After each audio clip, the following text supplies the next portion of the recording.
Welcome to the Path Podcast. It's September 17th, 2024. My name is Tani, here with Hawk. Hey, Hawk. Hey, Tani. It's good to be here with you. I've missed you the past week and a half. It was good to be missed. I imagine Thanks. that you had some good times. Yeah. I took off in my van. I was supposed to leave Monday morning 2 weeks ago, basically, because Right. Monday. And my van had some issues. So I didn't end up getting out of town until Wednesday morning. Right. Worked out fine. Got a lot of good time in with my family in Eugene. Super restorative. Kind of mended some bridges a lot with some family members, which that's was fantastic. nice. Yeah. Yeah. How many days did it take you to get up to Eugene? I drove for about 11 and a half, 12 hours one day, and then just a couple hours the next day. Oh, okay. Nice. Yeah. So I left on Wednesday morning around 10 a.m. and I got to Eugene Thursday around noon Oh, okay. and slept in on Thursday too. Nice. Because it was a long night of driving. Right. Wow, great. Slept in my van at a lot of rest stops, which is I kind of really like sleeping in my van That's at right. rest stops. You're the rest stop. Something about it. You pull in, go to bed, That's right. like put your sunshades on your windows and go to bed, and I always sleep really good for some reason. What's the one as you're on the 5 north, just as you get past, before you get past the just past the 14? Isn't there a rest stop that we stopped there briefly one time?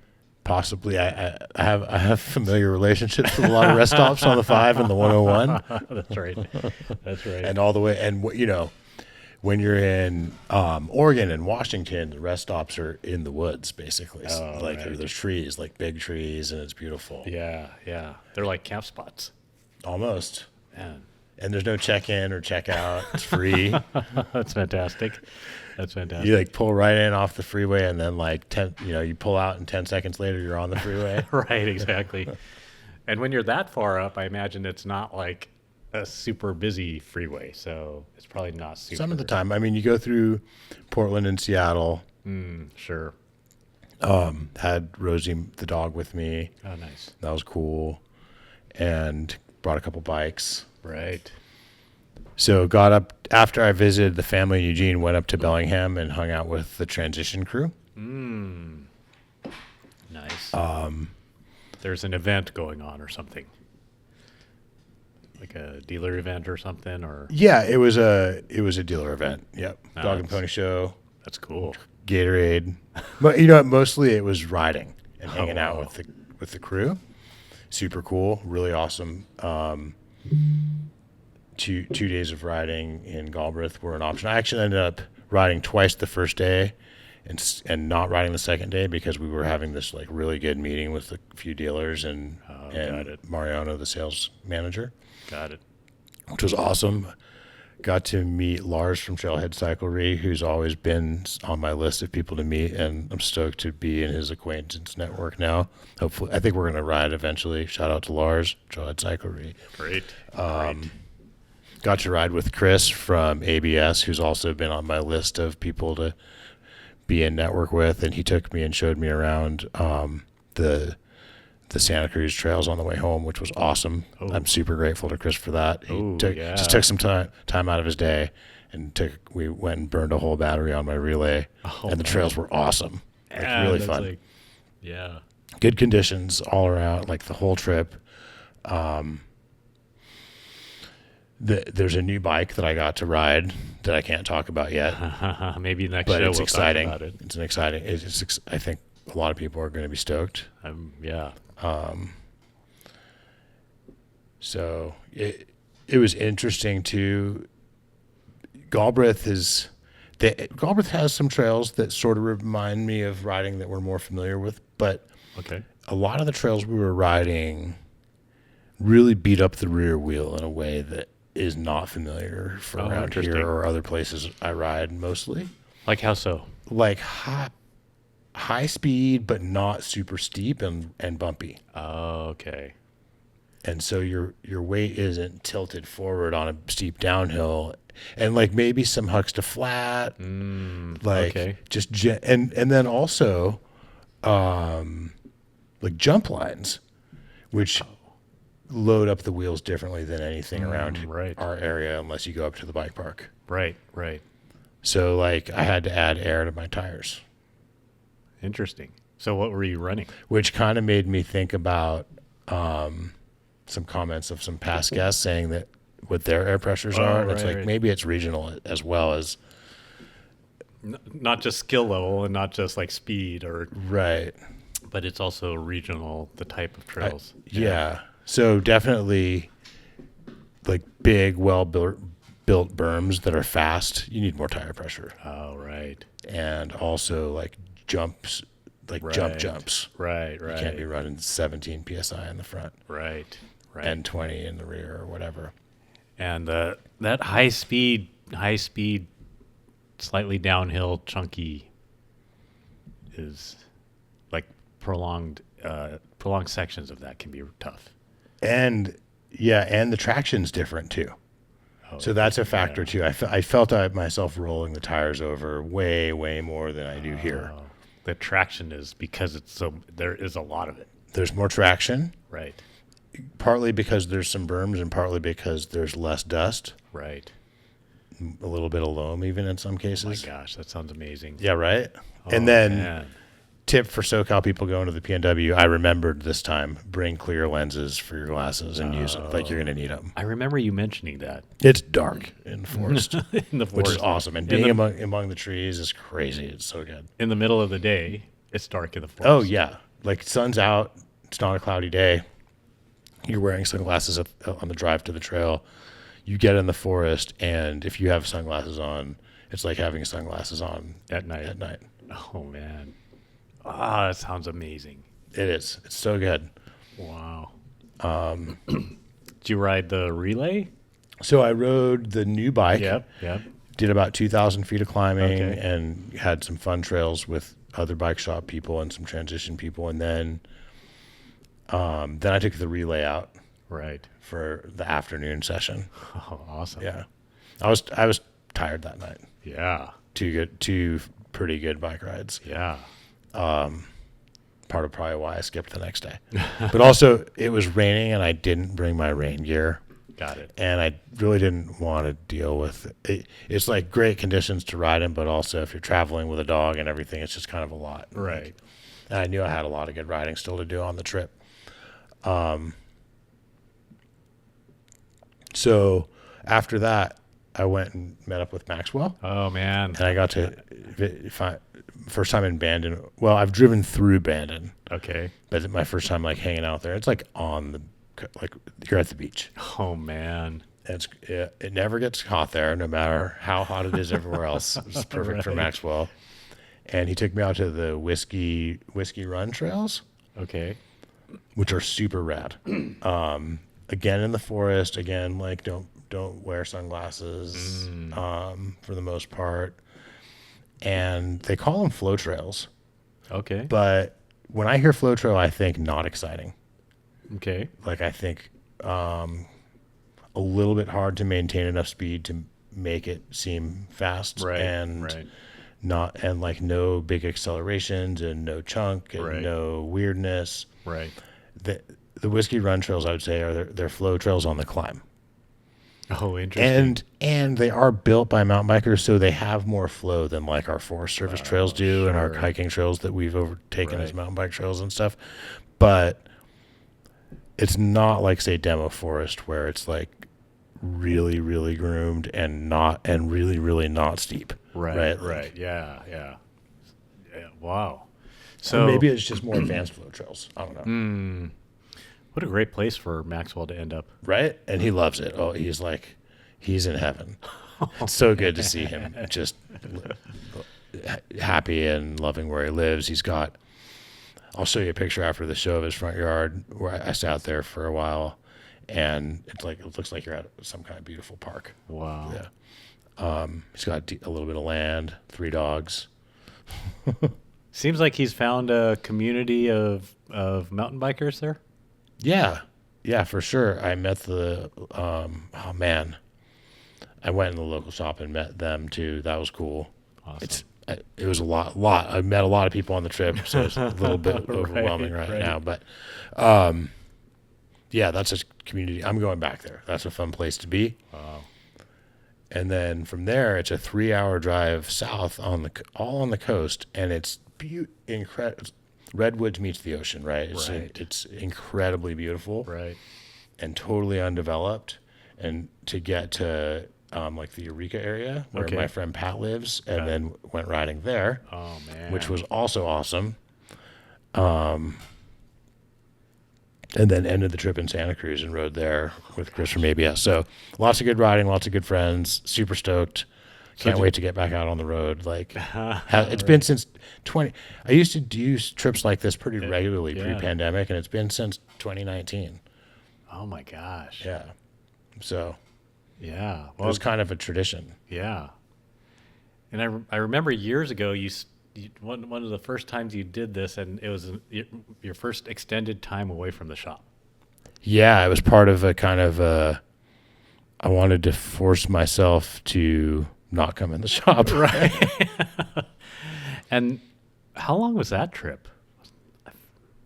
I want to say that we did it almost 2 months, maybe one summer. Yeah, I think so. Yeah, that's amazing. And it's Yeah. been 5 years since you've done something like that, almost 4 years. It is 2024, 5 years. 5 years. Wow. Yeah. I mean, a lot has been going on in 5 years. Yeah, and a lot of that was I was, there's the cliche in business of are you working in your business or on your business? And I was really just to like leverage that cliche because it's a lot more layered than that. But I was trying to really transition hard to way more on the your business. Yeah. And that was kind of a tool to make myself do that. Right. And I think it worked in Yeah. the sense that, yeah, What were some of accomplished my goals. What were some of the takeaways that you can remember from that was a long time ago when you started this? It was just 5 years ago. That if you give yourself, I remember one of the big ones was like on travel days, I would only have 3 or 4 hours to work. And I noticed that I was getting certain things done, certain kind of like mid to high priority things that really should get done that day, done more reliably than when I had 8 hours. But a lot of it is dictated by staff and customers. Right. Right. And I think, part of it is directing your own attention. And part of it is when you distill the time down, you might be more likely to get your priorities straight. Right. So both being out of the hubbub and turmoil and activity of the shop and also limiting the amount of time in the day sometimes, I think Right. both helped with that. Another one is that the crew almost, knock on wood, because this isn't taken for granted and isn't a given, Right. but in general, I've been really fortunate in that the crew tends to respond to me being gone by taking even more ownership and being even more proactive. I think a lot of times there's the concern of like, oh, like the mice will play or whatever, Right. Right. Right. like vibes. Right. And I'm not naive. Like, and that's cool too. Maybe it's a little bit of a release. So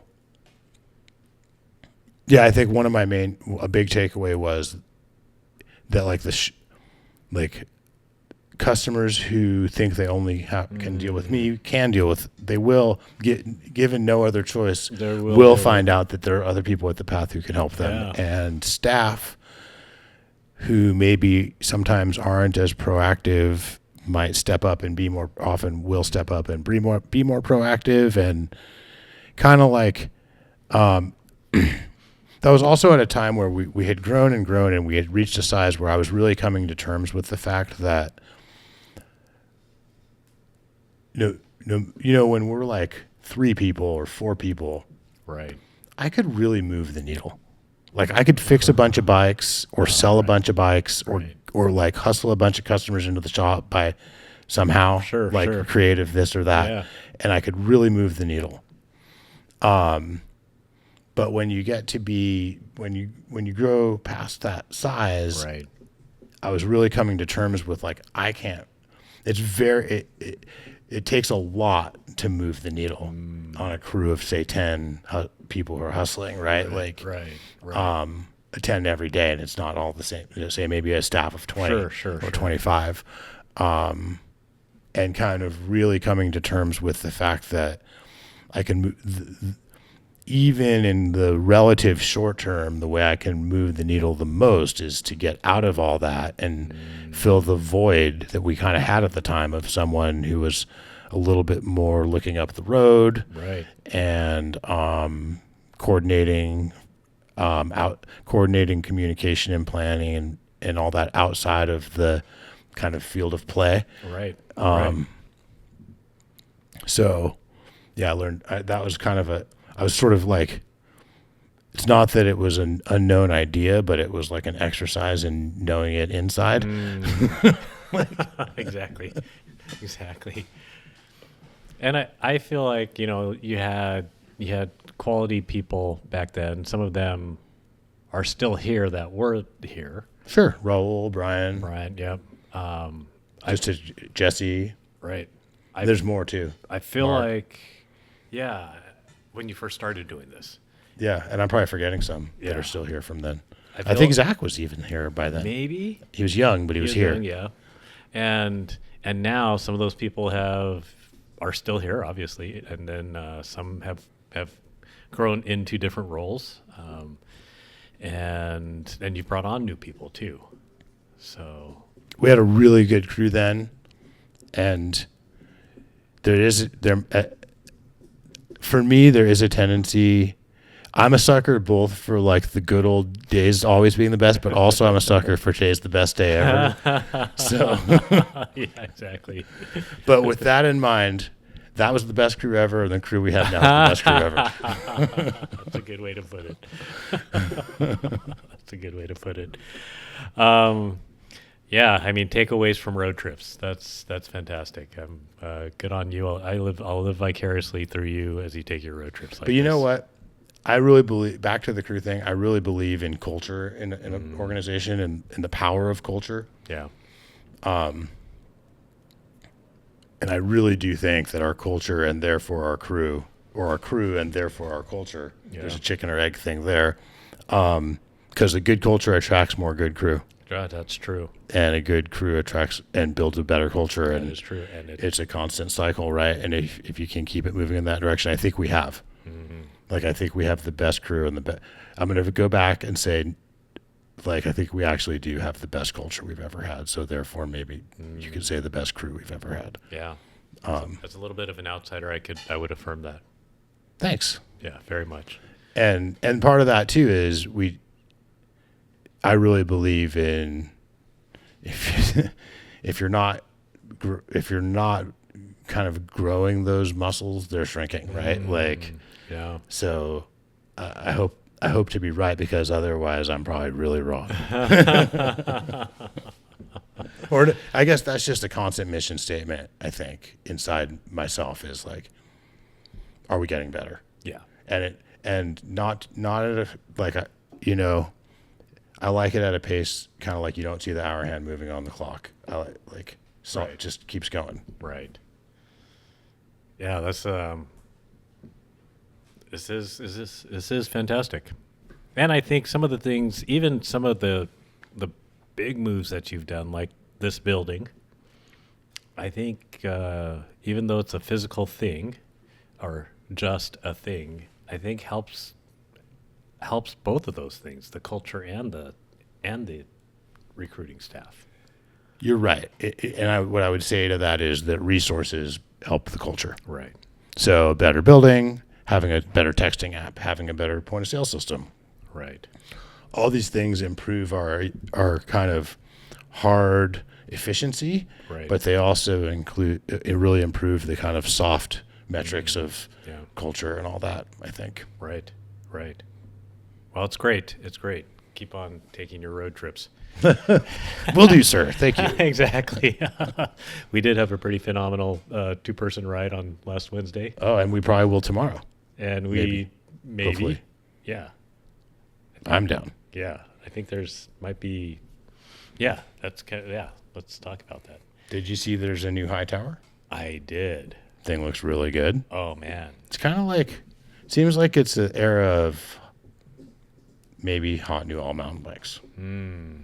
Yeah, an all mountain now being 145 to 150, kind of 145 to 145, 150 on the rear travel.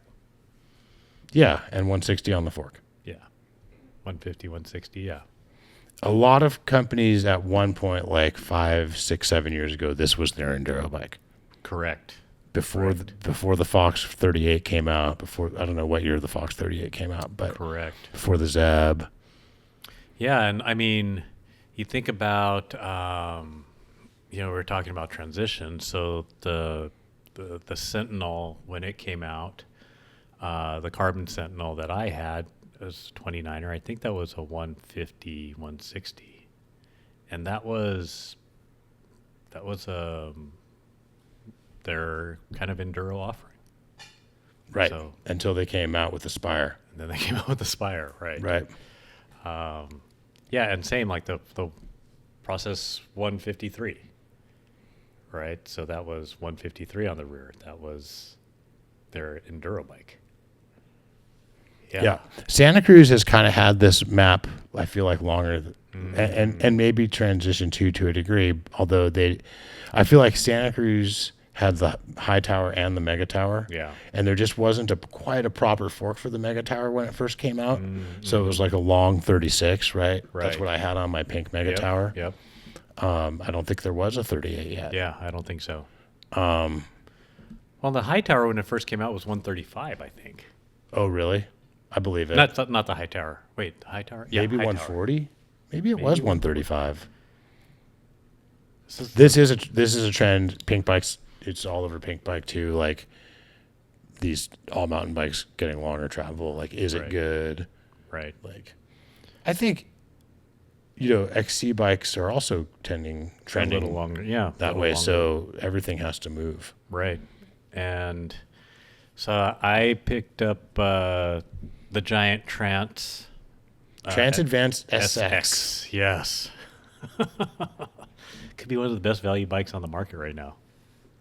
You could probably even take the word value out of there. Yes, could be one of the best bikes on the market. Yeah, I mean that thing right now. That's the only model of the advanced. Zach is, and you are both pretty advanced bike sommelier connoisseurs. Okay.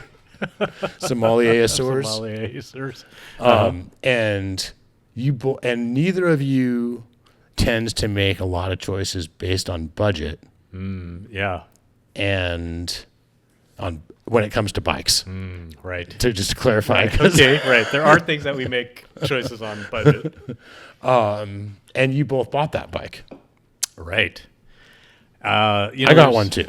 I mean, I ordered one. I haven't even seen mine yet. Right. And it's going to also live in the demo fleet some of the time. Right. But Right. Yeah, I mean, that SLX drivetrain is, yeah, I mean, it's super functional, right? I mean, and they did all the right things right. They put a 36 fork on it, 160 travel, so they bumped up that travel. what damper? It's the Grip X2. The new one. It's the new one. Right. That's Sick. So to you out there, even though it doesn't say this on the website, I don't think it says spec'd with the Grip X2. Call a bike shop and ask them about that. If that's part of your decision making process. So it's like a 2025 Performance Elite, which doesn't exist, but it does on that bike. Exactly. So because they'll spec it with a 2024 Performance Elite 36. I think that's what I think it says it's got the Grip 2 damper on it. What If you does? look- the website? Oh, really? So it's underselling itself. Yeah. Got it. Yeah, so which is awesome. And then it comes with a, Float X Elite. So Rear shock. rear shock. So they got the the suspension on point. Everything but the Kashima. Everything but the Kashima. Yeah. And if that's not super important to you, It's not important to me at all. I kind of like the black. and aesthetically I think it looks better. Yeah. Yeah, especially in this colorway. And the colorway is awesome. They're really on point with the colorways of their bikes this year, right? It's like a darker metallic version of of your shirt, Like maybe. a bluish green. Yeah, yeah. Always go for the blue green. And let's see what else. Mixed wheel out of the box. Mixed wheel out of the box. TRX zero carbon wheels, which is a phenomenal. Yeah, that's a phenomenal spec, and adjustable reach, plus or minus 5 mils on the reach, which is fantastic. So I think in the high setting, it has like a 464 reach, something like that. I'm getting excited to ride mine. Oh my gosh, you should. Okay, I did move some things around, but one of the most interesting things that I did is I had a set of Dev 5 155 dub cranks. 5 dev, dub cranks, and a 155 length. Yep. Real close to what we're testing on the Farallines, right? 150. 5 millimeters longer. 5 Your millimeters feet longer. are 10 millimeters further apart. Or 10 it felt downright XC. So I did the whole thing, raise the saddle, move the saddle back, and the first ride, it felt like I was riding longer cranks. I mean, This thing pedals like an XC bike. it was like an XC bike, right? It was really interesting how natural that length felt. I think you're getting used to 150s too, though. I think it's part of the story, right? I think that is what's going So on. that just feels like, oh, these are longer. These are almost like my old cranks. Right. I don't know how much of that was mental. Well, okay, here's another thing is I put a 30-tooth chain ring instead of a 32. Yeah. And that is really 155 cranks, 30 mil or 30-tooth chain ring with a 12-speed transmission. No, 12-speed rear cassette.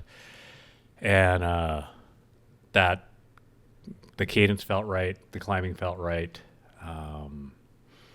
Yeah, I climbed like climbing Mathis just felt natural. Climbing stair steps felt natural. This is our local trails in the Aliso Woods area. You climb stair steps? I climbed stair steps, but obviously got off and walked a lot. Okay. Yeah. So I once had a fantasy that someday I was going to clean stair steps. yeah, the old stair steps. Yeah, I guess so. Because now you get to the waterfall section of stair steps, and then you turn right, and then you go. So Yeah, no, I was going to try to get up that waterfall. yeah, Like because trial style. there was on both sides, the right and left, there were. I don't even know if you had to trial style. You could almost just brute force it. I had cleaned most sections of it, but not all in one, not Right. linked them all together. Right. And I had never cleaned the waterfall, but I felt like it was like almost within reach. Yeah, exactly. Like just a little more power and just a little more skill. I feel like I've gotten to the waterfall. Yeah. And I think then- I don't know if I've ever linked it all together on one day, but I've definitely cleaned every section to the waterfall. Yeah. I think I may have cleaned to the waterfall. And I don't know how I've done that because where I'm at now, I'm just like, I'm not even going to try. I don't know to try. Well, we used to try. We used to try it. That's right. No. There's the pot. There's the tunnel right There's the there. difference. Yeah, we used to try.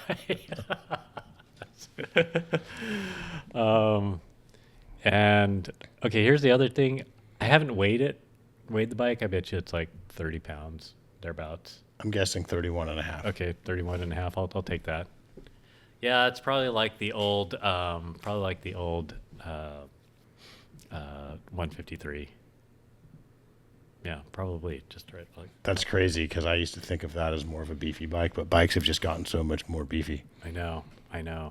But even okay, so that versus the relay or even the fluid VLT, which is 40, whatever, 45 pounds thereabouts, plus or minus 46.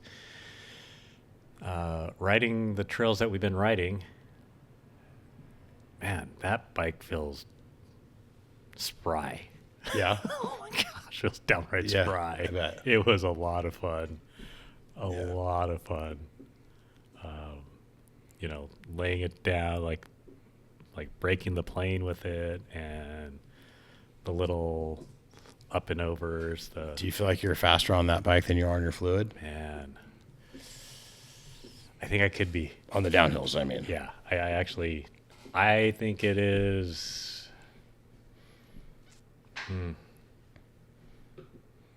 There's something about the suspension. Maybe Giant is going with the whole less anti-squat trend, I think they might be, yeah. and the suspension on that bike feels Plush. on point. And yes. it has more travel, right? Than a little bit. 5 mils. Yeah, Yeah. not much. So you've been riding 150s on your other trans. Yep. And these are 155s. What differences are you noticing on the downhill? Downhill. I don't know if I can. I don't. There's Really? so much difference between. No, there's not. Well, there is difference Between the because bikes. Between the bikes, I've been riding. Well, I can't even say that because I have been riding the other trans in both mixed and 29, full 29. I really want to put a 30 tooth chain ring on the other one and ride them kind of back to back. They are set up different, but I want to ride them back to back.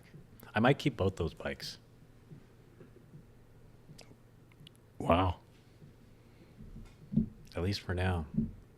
Have one set up kind of lighter in 29. Yeah. Because I think on the SX, because of the longer stroke, supposedly you're not supposed to run full 29. Yeah. I was trying to think of lower profile 29, like serviceable rear tire, non-XC rear tire. Yeah. So like a 2.3 DHR or something. Yeah. Yeah. So that, but yeah, a lot of stuff, it's very quiet. That is okay. That is one thing. It is very quiet, and yeah, I think I'm gonna lean into pedaling. Oh, yeah? Yeah, remember I've been talking about. Are you this going a to lean little bit. away from e-biking? No, You're just going to ride more? I just guess I have to ride more. I was talking to Eric, who came on the show, and we ride with pretty regularly. Yeah. He picked up a gravel bike. Ooh. So he and Jeff Miller, who's came on the show a couple times, been talking about gravel bikes and pedaling our regular mountain bikes. Yeah, this new Trans SX is something else. I feel like I've been pedaling a little bit more and I'm into it. Yeah. Yeah.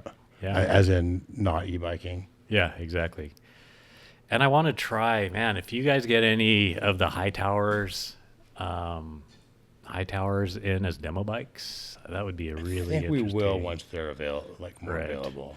Yeah. What That's about a Maxxis aggressor for that low profile rear? Yes, I was kind of. Yes. The aggressor or the dissector, maybe? I think I have an aggressor. I've run aggressors as rears before. I like it. Got it. Yeah. I think the But, dissector tends to be a lighter casing and not as tough right. or foldy. Right.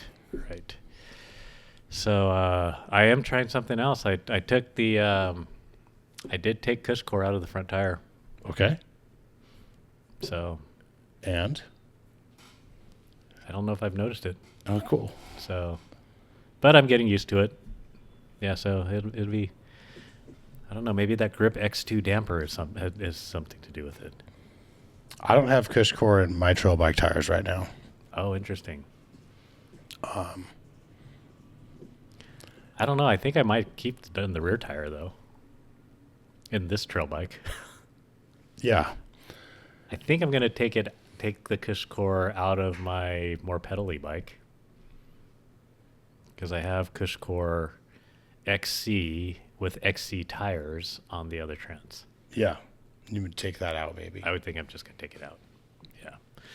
So that's yeah. The Trans SX is advanced is a great ride. The Hightower looks really exciting. Maybe this new bike that you tried would be interesting if it's somewhere in this class. Oh, it's going to be interesting. It's interesting. I liked it a lot. Where does the Switchblade fit into this conversation? Switchblade is 142, right? Yeah. It has a Fox 38. It has a Fox 36 with a 164, so it's like halfway there. Well, and that's 142, and the Trans SX is 145. Yeah, I think it sneaks in. It's definitely on the trail side of the all mountain category. Right. And Pivot does have a proper trail bike in the Trail 429. So Right. So this is, yeah, it's not their enduro bike, definitely. right. Maybe this is their offering. I mean, I think it's as much as they have one because you have the Mach 4, Yep. which is their XC bike / downcountry bike. Trail 429. Yep. And then Switchblade and then Firebird. Yeah. Yeah. And yeah. Firebird is that. When's the latest release on the Firebird? It's been a couple of years. 170, 170, Is that Very 27 good and a half? bike. 27 and a half? 29, 29. 29, 29, right. They have, It's a big boy bike. yeah, Oh my gosh. but it pedals spry, and it's for a 170, 170, 29er, it's playful. Yeah. And that's maybe a little bit of the characteristic of pivot bikes. Mm-hmm. And it's light for an enduro bike. Right. Yeah, that's exciting. A little bit of shop news. Sure, totally. So we got our first ever kids e-bikes in. Oh, I was reading a little bit about those. Rocky Mountain Power Play 24 and 26. Right. They have the Rocky Mountain motors, which are good. Yeah. Are they the 90 Newton meter versions? Or they? Oh, good question. I don't think so. Yeah. They're like a reduced power version. Oh, I that's cool. should do my homework. Yeah, that's good. Yeah, I should have as well. That's cool though. Keep them lighter. Really cool. It just like if Dad has an e-bike, why wouldn't the little Joey yeah more reps together? or little Yeah. Mindy or anyone? Right. Or if you're an adult, he's 410. Yeah, Man, that is awesome. my mom That is 411. that is exciting to see. What are the stats on those? On the power plays, are they full suspension? Yes. Here you can look those up. I'll talk about some other stuff going on in the shop. So in addition to that, we're having a big sale on all of our Orbea bikes. Orbea Wilds, which you've had a Wild before. Yes. These are obviously newer. The 2024 Wilds, we have them, if they're in stock, we have them for 20% off right now. Oh man, Which is a pretty good that deal. is a good I deal. think on Yeah. a bike that's usually not on sale and that's really highly regarded. And then Orbea Occam SL, which is a new model and really it's a very light trail bike. So like 28, 29 pounds for like a 130 travel, proper linkage, not a flex day. Right. We have those for 20% off also. And also if they're in stock. Right. We have a good smattering of them. And then 15% off Orbea OEs in stock, which is the kind of XC downcountry bike. And that thing is cool. The OEs is like very spur-like. Right. Right. Like about a 66 degree head angle, super light, very capable for a lightweight XC bike. Do you have any of those for demo? No, it's a good question. Maybe we should. I wonder if that would, yeah. Maybe if I did, we wouldn't have them on sale now.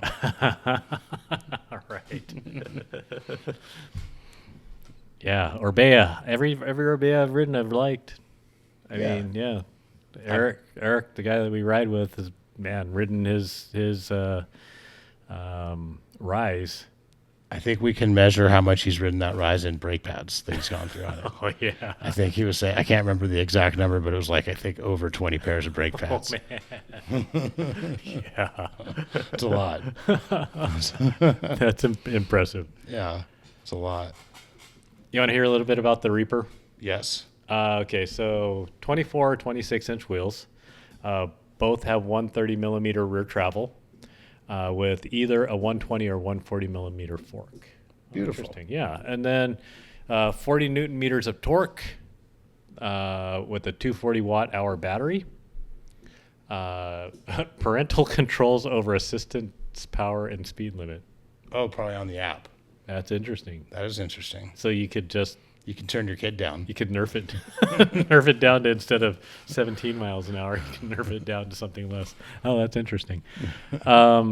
What's interesting about it too is that there's a flip switch of sorts that can change the geometry from 24 to 20. That allow the 24-inch to grow to 26-inch, Yeah, pretty cool. or vice versa. Yeah. I mean, if you're going to hand it down to the little brother or sister. Yeah, it's, to me, this is an interesting, it's pretty cool in that I like being able to pick wheel sizes. Right. It doesn't change the reach of the bike, right? So like, Well, it looks like there might be a reach adjustment on it as well. the reach probably changes with the ride height. But no, it almost looks like there's a. Oh, like a reach flip chip. Oh, it does look like there's a reach flip chip. Right. Okay, now I'm sold. Oh yeah, there is 26 and 24. Yeah, I like that. that is very cool. Yeah, this is exciting. Chainstay, adjustable chainstay, and everything. Yeah, it's pretty cool, pretty exciting. Man, would you have gotten one of these for the kids? Have they been around? I think if so, Annalie is still young enough to potentially ride a bike like that, and if she was into it, I would totally get her one. Right. Like if I had a good reason to believe she would go riding with me a couple times a week, kind Right. of thing. Right. Yeah, I mean, imagine the development that you could get for your kid on something like this. The laps that you could get in to develop skill, and then put them on a non-e-bike. Yeah, yeah. Kids these days are lucky. I guess we're lucky to be alive too. Exactly. Yeah. Okay. Any other shop news? Well, it's more of a shop. It's a shop tip. Okay. So I was in the shop the other day, and you know the little handheld massage guns? I have one. Yes. Jake had one, and he was like, he had it on, I think it was on a master cylinder, and then he even put it on the line of a brake. And he was bleeding a brake, and he's using it to just help the bubbles move. That would move up. that would help. And I was like, at first I was like, just saw a massage gun, saw it on the bike, did a double take. Took me like 5 seconds to figure out like What he's doing. why. I was like, dude, that's genius. So they say it works. He's not the only one back there doing it. It just helps with speed and ultimately whether or not it's a good, because I've talked about it on the show in the past that there can be an air bubble in there that is in a spot that doesn't make the brake feel mushy, and that you can't see it's there, and you've followed the full bleed procedure maybe twice, and Yeah. and then you get out on the trail and the air bubble works its way into Yeah. into the system, and so I think just it helps ensure that that's not going to happen, right? Yeah. Like, Yeah. I mean, I think we've all done the yeah, tap on tap, it. tap, tap, tap. Yep. Yeah. Yeah. This is so much more effective. Yeah. It's that So many more beats per minute, and it's a nice thousand times over. and it's like a nice little protective, soft thing that's not gonna like Yeah. cause any like little tiny micro Yeah. dents in the paint or anything. Yeah, exactly. Exactly. For sure. I thought that was pretty cool. You just keep learning, right? Like, Yeah. Yeah. Yeah, keep learning. The Trans SX, getting back to that, has in-frame storage. And this is the first bike I've owned that has in-frame storage. are you using it? I'm trying. I'm learning. I got a pump stuck in the in-frame storage. Did you get it out? It went in, and I couldn't get it out. Is it out now? It is out now. Did you have to break it? No, there's two little screws that hold the frame of the box. It's not the whole box; it's just the frame. The door. The door, and so The door frame. I loosened that up, and I was able to get the pump out. Awesome. I did drop a screw into the frame through the box, and had to turn the bike upside down to get it. So I was I'm thankful. glad you got it. Thankful that I got it because that wasn't a guarantee. No. So I got it. I was like, oh my gosh, frame storage. There's a lot to learn. So I don't think it's big enough to fit a pump in with your tubes and your, a tool and whatchamacallit, a tire lever. So I'm moving off onto, and part of this is, man, I've been thinking about your super light hip sack and how cool that is. Yeah. And the in-frame storage, I think, will allow you to accomplish that. Yeah. So I saw, again, I was riding with Eric, and man, that's the third time I've mentioned him on this show. And he's got one of those wolf tooth encase pumps that I brought one over here. See, so Very little. it's very little. So, but they sell a bigger one, and I actually bought the bigger one. But this just bolts on underneath your bottle cage, and then the pump sits on the side. But now that I look at it, maybe I should have gotten the smaller one. They're not cheap. This is a really nice pump, right? So it's all ano aluminum, and then this, this little removable thing here. Wolf Tooth sells a tool system that fits inside the pump. Whoa. Does not come with the pump, so Trip out. that's a pretty cool system, and that fits on your frame. I bolted the whole thing on and leaned it over, broke the plane. I was trying to get trying to touch it with my my knee or my thigh. It's really out of the way. That's cool. So I think this type of thing is going to allow you to use the in storage to put like a Tubolito tube in there, your tire lever, and extra parts or whatever, like screws and what have you that you might need. And then you just put your wallet and phone in a black hole and keys in a black hole mini and call it a day. That's right. That's exactly it. Sounds beautiful. Yeah. So that was exciting. But if you have more than one bike, at $65 a pop, this could get expensive. So I was at the shop, and the Topeak Mountain DA has the same frame.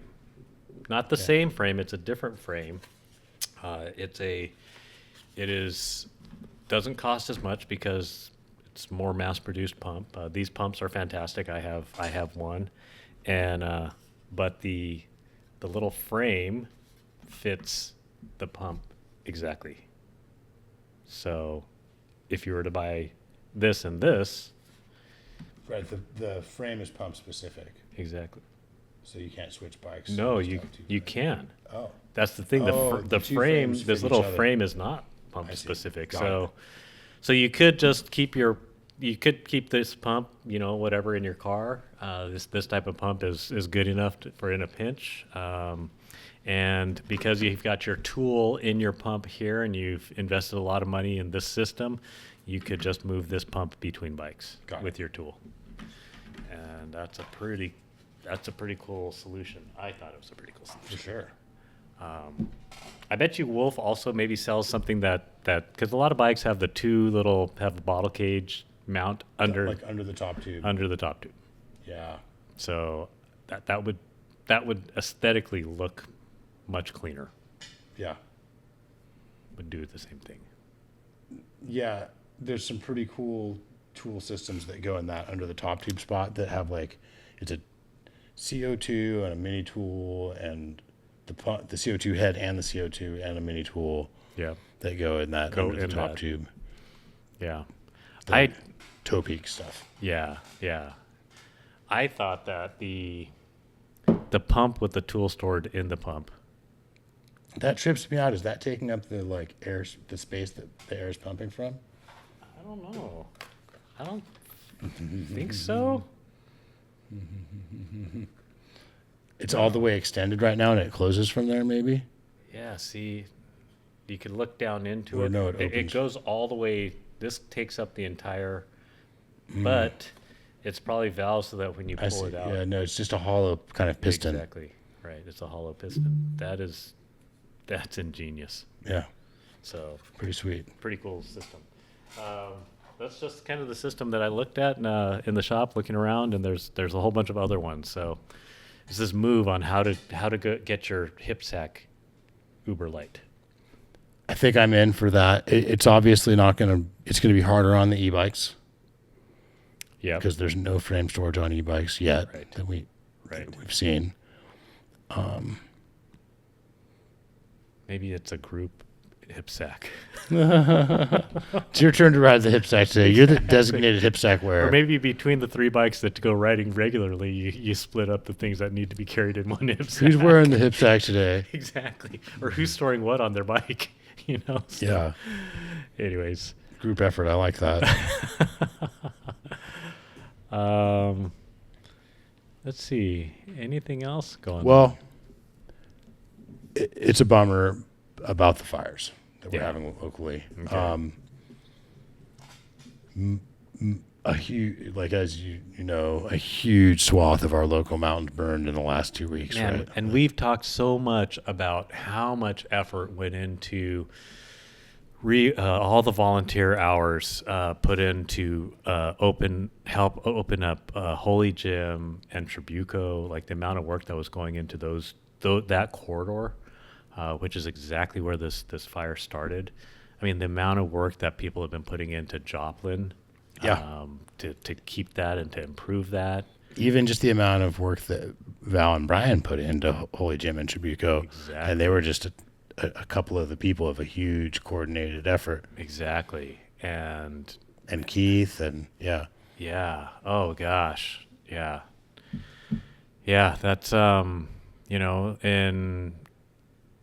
that started earlier this week or earlier last week, and has taken that corridor has not that Bell Ridge was open, and the trails that came down from Pinos Peak, all of that area is burned, let alone the loss of homes in El Carrizo and other spaces of Elsinore. Yeah. Man, And just a huge space that burned as well. right. A lot of open space. Yeah. Do you think Joplin's gone forever? I hope it's not gone forever. Man. And there's also the question of did it even actually burn on the trail and which parts, right? Like definitely areas around there burned. Yeah. I was giving some thought to this on why is it that the trails themselves suffer so mightily in a fire, right? Like the trail doesn't have vegetation, but I was thinking that it's the oils, any moisture in there, the oils that get burned out of the trail that essentially turn it to the trail to dust, nothing holding it together. Which I think sometimes could be okay depending on what the next rain is. Right. And also depending on how much revegetation there is before the next rain. Right. So I think that's what happened in Trabuco is we had hard rains before it was revegetated. Yeah. I think that's how we got like a whole new canyon Right. coming across the trail in Trabuco. Right. I think that's what happened. Yeah. I don't know. Yeah. And I guess too, it's how long the Forest Service closes the area, because eventually, if they're not used, the trails do go away. Right. The regrowth, Right. like just inevitably. Yeah, man, and that's just here in in Cleveland National. Right. I mean, 25,000 acres or close to 38,000 acres that have burned. Thankfully, we've got some cooler weather and a little bit more moisture in the air, and the containment is growing. Hopefully, less. small mercies. Yeah. Yeah. Yeah. Hopefully, they get it under control. And this, there's two other big ones right here in Southern California. Yeah. Right, the line fire and the bridge fire that are burning in the San Gabriels and the in the Big Bear area. Yeah. And fire season's not over. Yeah. Yeah, so kudos to all the firefighters that are out there and support crews helping that. And yeah, heartfelt thoughts and prayers out to everyone who've been impacted by these. Yeah. And fingers crossed for the trails to open again soon. Well, I heard Jake had mentioned that Maple Springs is open. Maple Springs to Motorway and to Black Star. Huh. But that area didn't burn? Nope. Okay, well, that's good news. Yeah. So. And I guess, what is there a gate at the top of Four Corners that would stop you from going? Yeah. Mm-hmm. Yeah, there's that. There's several gates at the top of Four Corners. Has Jake heard how long the rest of the forest might be closed? Looks like he says no. That is really hard. Cool. We're going to miss you for more than one reason, Jake. I think that might be a podcast. I think so. Cool. Thanks, Hawk. Thanks, Jake. Thank you to all the listeners, and huge thanks to the coworkers and supporters of the path. And let's all remember to love the bike we ride.